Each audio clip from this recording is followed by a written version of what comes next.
Chapter 45. Dragons. "It's so lovely out," the witch mother's voice carried like a bell through the dark. From the cover of the Maker's Mile tally hut, Jenna, Septimus, and Nico watched the 5 shadowy figures of the Port Witch Coven stroll by, as carefree as if they were out for a walk on a summer's day. A slightly less carefree figure, Nursey under a dark blanket, scuttled behind them. "There goes your coven, Jen," whispered Septimus. "Stop it, Sep," hissed Jenna. The sight of the 5 misshapen shadows strolling past made her remember how scared she'd been in Doom Dump. She suddenly felt a little less fond of her witch's cloak as they watched the witches disappear jauntily down the ceremonial way. Jenna, Septimus, and Nico were waiting for Spitfire.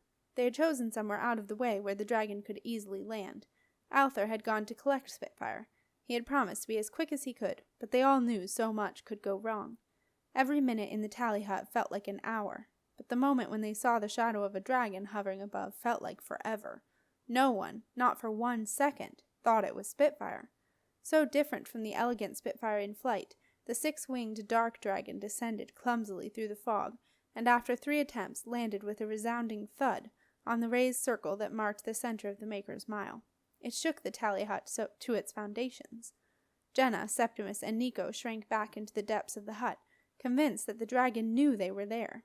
The frantic beating of its wings during its landing attempts had cleared away the fog, and they could see the dark dragon frighteningly clear. Its massive size was the first shock.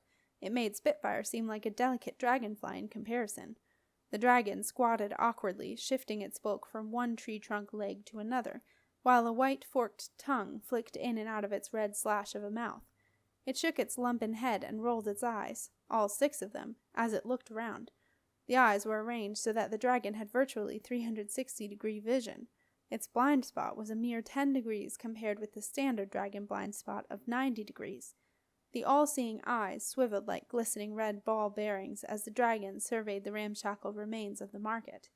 Pointed spines barbed like fishhooks ranged down the dragon's back, and its 4 huge feet were equipped with curved black talons, each one shaped like, and as sharp as, a scimitar. It was a terrifying sight, but the most horrifying thing of all was that one talon had speared a scrap of blue cloth, which had something red and meaty stuck to it. Jenna covered her face. That, she thought, had once been someone who lived in the castle, someone like her. A sharp nudge from Septimus made Jenna look up again. "Look," whispered Septimus, "in front of the pilot spine. There's someone there." The dark dragon's pilot spine was, like Spitfire's, the tallest of all the spines. But unlike Spitfire's, which was solid and straight, with a rounded top, it curved forward with a razor-sharp barb on the end of it. Sitting on the pilot dip was a figure swathed in grubby scribe robes. Jenna knew exactly who it was. "Marin Meredith," she whispered. "Yeah," said Septimus. "He's gotten serious now, hasn't he? He's not just an irritating little tick anymore. He's for real."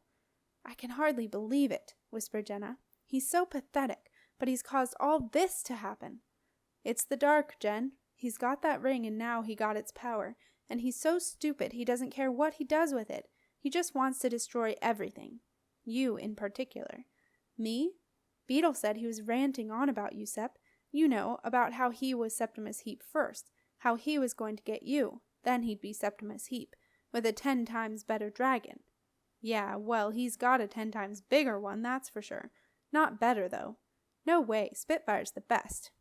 Suddenly, the dark dragon raised all 6 wings and brought them down fast. A terrific rush of wind swooshed into the tally hut, along with a foul smell that sent the occupants reeling. It also dispersed the regathering fog and gave them a clear view of what happened next. The dragon shuffled awkwardly around and began a lumbering run down the broad space of the ceremonial way, its wings rising and falling like black sails.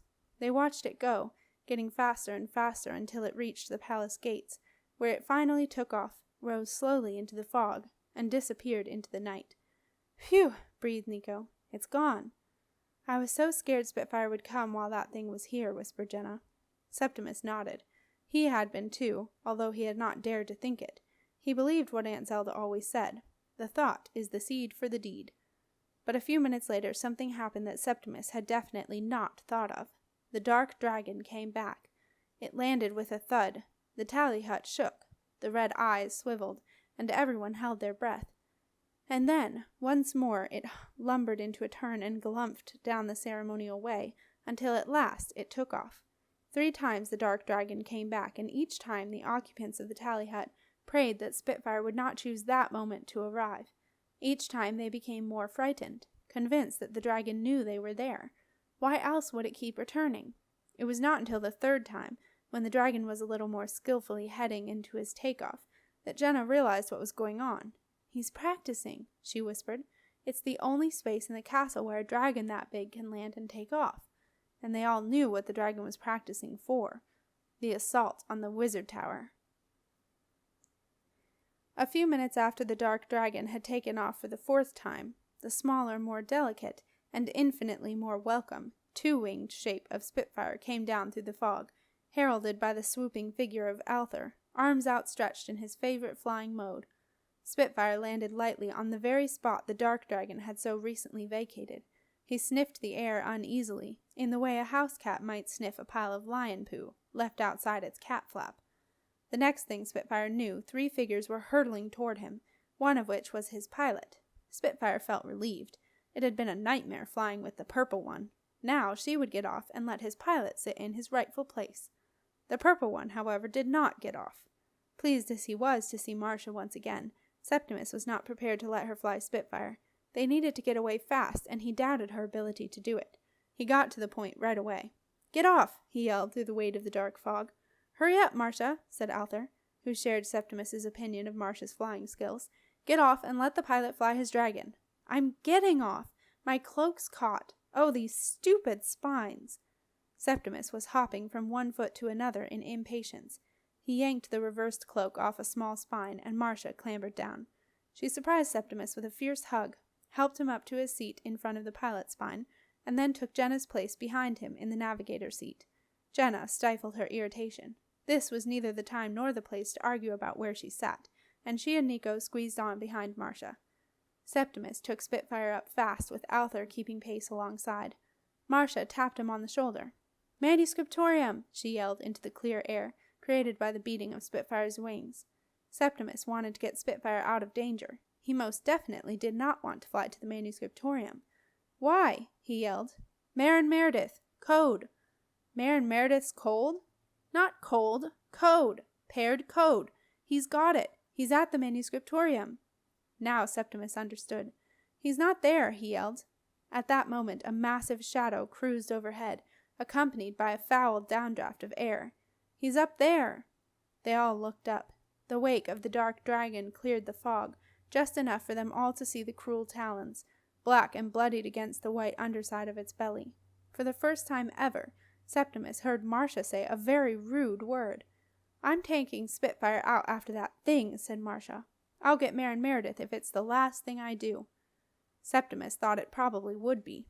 "Septimus, fly Spitfire back to the wizard tower at once. Land him on the dragon platform. You 3 can get off." Septimus had no intention of getting off his dragon, but he knew better than to argue just then. He turned Spitfire around and headed back to the wizard tower. Spitfire arrowed through the join and took them into the bright, buzzing, magical air that surrounded the wizard tower. He landed perfectly on the dragon ledge. "Wait there. I'll open the window," said Marcia. Slipping down from the navigator seat, she ushered Jenna and Nico inside and stood waiting impatiently for Septimus to relinquish his place in the pilot dip. "Hurry up, Septimus. Let me get on." Septimus did not move. "Septimus, get off. I am ordering you." "And I am refusing," said Septimus. "I'll get him." "No, Septimus. Get off at once." The stalemate might have lasted a while, had not the orange warning light zipping up and down the outside of the safe shield suddenly stopped flashing. Marcia gasped. "The safe shield's failing. Septimus, get off, now!" The blue and purple skin of the safe shield began to take on a dull reddish hue. A movement above caught Septimus's eye. Tendrils of dark frog were beginning to drift down through the join. Suddenly, a great curved black claw reached down through the gap. Septimus knew what he had to do. "Up, Spitfire," he said. "Up!" Before Marcia could do anything to stop him, pilot and dragon flew up through the dim glow of the failing magic, to meet dragon and pilot.